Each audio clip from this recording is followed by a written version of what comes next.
요나 2장 1절로 10절 말씀. 요나가 물고기 배 속에서 그의 하나님 여호와께 기도하여 이르되 내가 받는 고난으로 말미암아 여호와께 불러 아뢰었더니 주께서 내게 대답하셨고 내가 서울의 뱃속에서 부르짖었더니 주께서 내 음성을 들으셨나이다. 주께서 나를 깊음 속 바다 가운데 던지셨으므로 큰 물이 나를 둘렀고 주의 파도와 큰 물결이 다 내 위에 넘쳤나이다. 내가 말하기를 내가 주의 목전에서 쫓겨났을지라도 다시 주의 성전을 바라보겠다 하였나이다. 물이 나를 영혼까지 둘러싸우며 깊음이 나를 에워싸고 바다풀이 내 머리를 감쌌나이다. 내가 산의 뿌리까지 내려가 싸우며 땅이 그 빗장으로 나를 오래도록 막아 싸우나 나의 하나님 여호와께서 주께서 내 생명을 구덩이에서 건지셨나이다.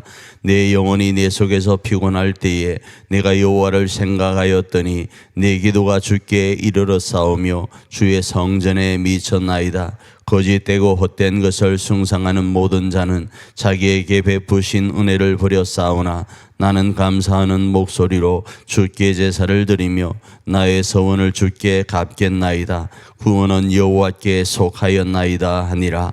여호와께서 그 물고기에게 말씀하시매 요나를 육지에 투하니라. 오늘 우리가 읽은 본문 요나서 2장 1절로 10절 말씀은 신기하기도 하지만 논쟁이 많은 내용입니다. 그래서 이 신기하고 논쟁이 많은 체험을 누가 했는가? 요나가 했습니다. 사람들은 이런저런 말을 어떤 기적 앞에 그리고 그럴 수 있을까 하는 일 앞에 말을 해요. 그 중에 이 내용들이 어떤 내용인가 하면 루터까지도, 우리가 잘 아는 종교개혁자 루터까지도 어떻게 물고기가 사람을 삼켰다가 토할 수 있는가 이렇게 갸우뚱하는 장면들이 나와요. 그래서 이 요나가 겪었던 이것이 사실인지 아닌지에 대해서 여러 의견들이 있습니다. 그래서 어떤 사람들은 요나가 꿈을 꾸었겠지 이렇게 이야기도 해요. 그런데 1987년 6월 15일 위클리 월드 뉴스라는 곳에 보면 상어에게 삼켰다가 토해진 그 일본의 대표적 이름 미카토 나카무라라는 사람이 있습니다. 이 사람이 이 상어로부터 삼킨 이후에 토해졌어요. 그리고 이렇게 병원에 입원해서 인터뷰한 내용이 있단 말이죠. 그래서 이게 꼭 불가능한 건 아닌 거예요.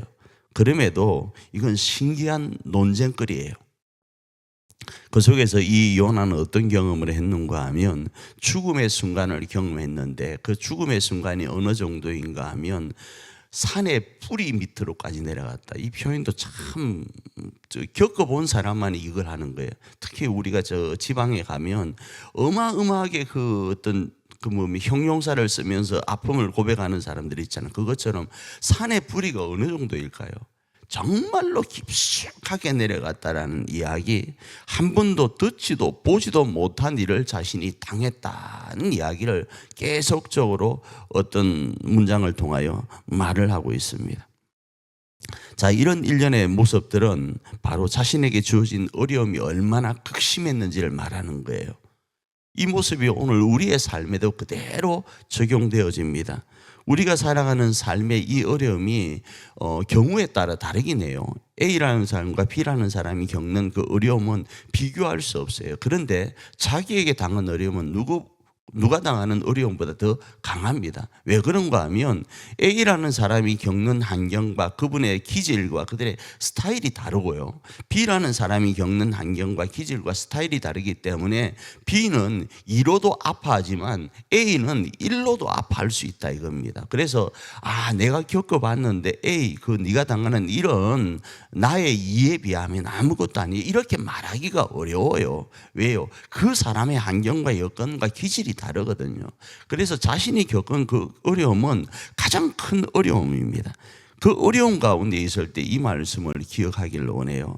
신기하기도 하지만 어마어마한 어려움 가운데 이 요나가 죽음의 위협 가운데 있었다라는 거예요. 그런데요, 이 죽음의 위협 가운데서도 요나는 오늘 2장에서 구원을 받음에 대해서 감사를 하고 또 구원하실 하나님을 찬양하고 있습니다. 왜 그런가? 이 어려움이 하나님으로부터 주어졌다라는 걸 알거든요. 왜 하나님 나한테 어려움을 줍니까? 이렇게 접근하지 마시고 자신에게 뭐가 있었기 때문에요, 사명이 있었는데 이 사명이 하나님으로 말미암아 다시금 깨닫게 하시는 그 은혜를 자기는 알았거든요. 그래서 죽이려면 확 죽여버렸지, 물고기 배 속에서 3일 동안 기도하게 하셨다라는 그곳에서 이 요나는 하나님이 자신을 이끌어서 어떻게 하실 걸 아셔서 자신에게 주어진 이 어려움이 사명이 있는 한 죽음이 되지 않음을 알았던 거예요.